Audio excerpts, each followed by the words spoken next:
A few minutes ago, the Ministry of Defense of the Russian Federation made another official statement regarding the situation in the Kursk region.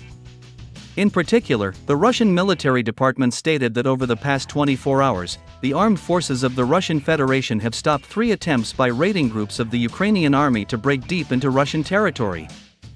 According to available information, a group of troops under the designation SEVER and recently arrived reserves are participating in the fighting in the Kursk direction. In addition, fighters of the AKHMAT Spetsnaz were also seen in the combat zone.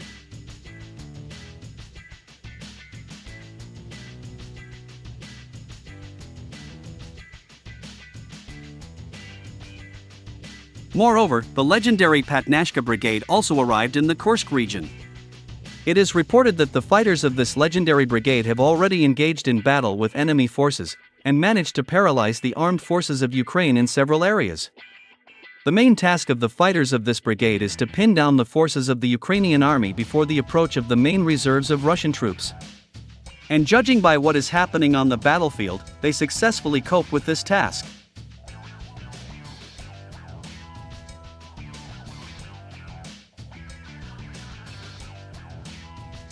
It is reported that as of August 10, 2024, the largest losses of the armed forces of Ukraine were recorded in the areas of the settlements of Nikolsky, Melivoy, Gogolevka, Daryino, and on the western outskirts of Sudza. The Russian military department officially confirmed that over the past 24 hours, the armed forces of Ukraine have lost about 300 soldiers, 4 units of field artillery, 6 armored personnel carriers, 5 tanks, and 54 units of various armored vehicles.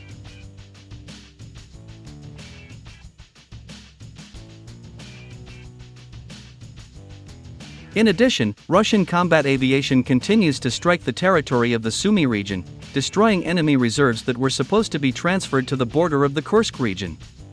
It is reported that on the night of August 9, Russian-guided aerial bombs of the Fab family destroyed about 80 Ukrainian militants in the Sumy region, who were supposed to be transferred to the western outskirts of the settlement of Sudza.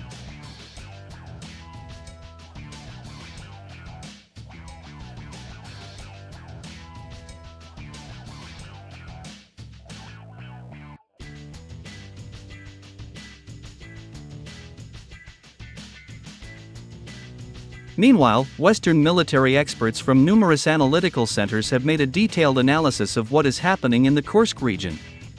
In particular, experts and analysts from European think tanks said that what is happening in the Kursk region is not a broad front offensive by the armed forces of Ukraine. It is reported that the Ukrainian army uses the tactics of short-term attacks with the help of small armored groups.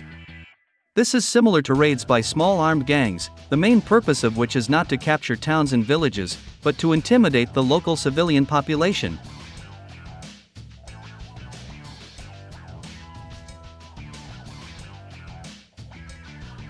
These small mobile groups of the armed forces of Ukraine are moving deep into Russian territory, bypassing Russian fortifications. They do not even try to gain a foothold in the territory where they are located, and avoid fighting with Russian troops. Their main goal is to sow panic among the civilian population, disorganize the rears, and interfere with the coordination of actions between units of the Russian troops and arriving new reserves.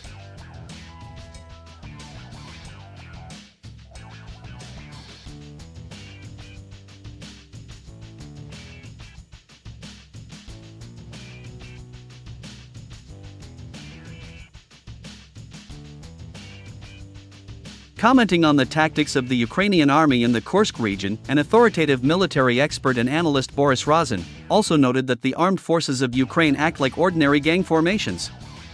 According to him, small groups of Ukrainian militants enter border settlements, attacking everything in their path, including the homes of civilians.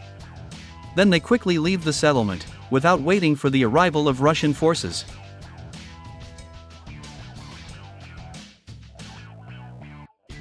In addition, military expert Boris Razin admired the professional actions of the Russian army.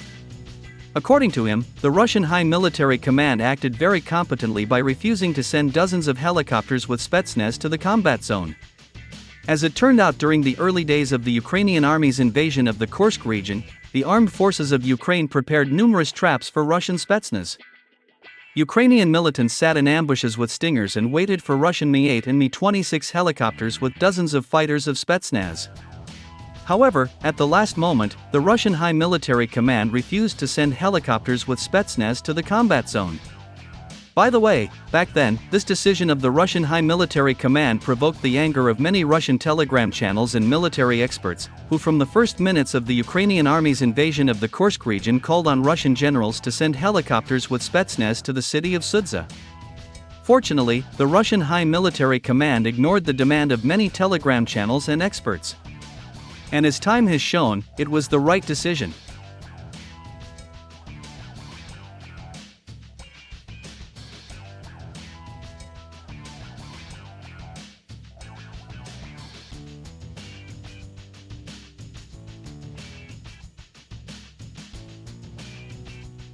Meanwhile, information appeared that Russian Iskander-M ballistic missiles destroyed 4 top generals of the Ukrainian General Staff and the National Guard. In particular, the authoritative Russian telegram channel Iznanka, known for its connections with sources in the Russian Defense Ministry, stated that on August 8, 2024, 2 Iskander-M ballistic missiles struck and destroyed a classified command post of the Armed Forces of Ukraine in the urban-type settlement of Malinovka, in the Kharkiv region.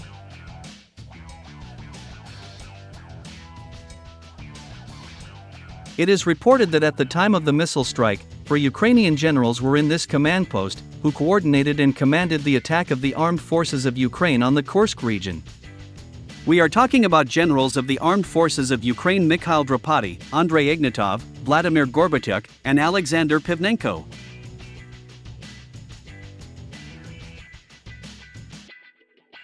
Dear friends, if this information is confirmed at the official level in the coming days, then it can be considered that the Ukrainian army suffered a devastating blow from which it will not be able to recover, since the Kiev regime simply physically will not be able to find a replacement for such high-ranking and experienced officers of the armed forces of Ukraine.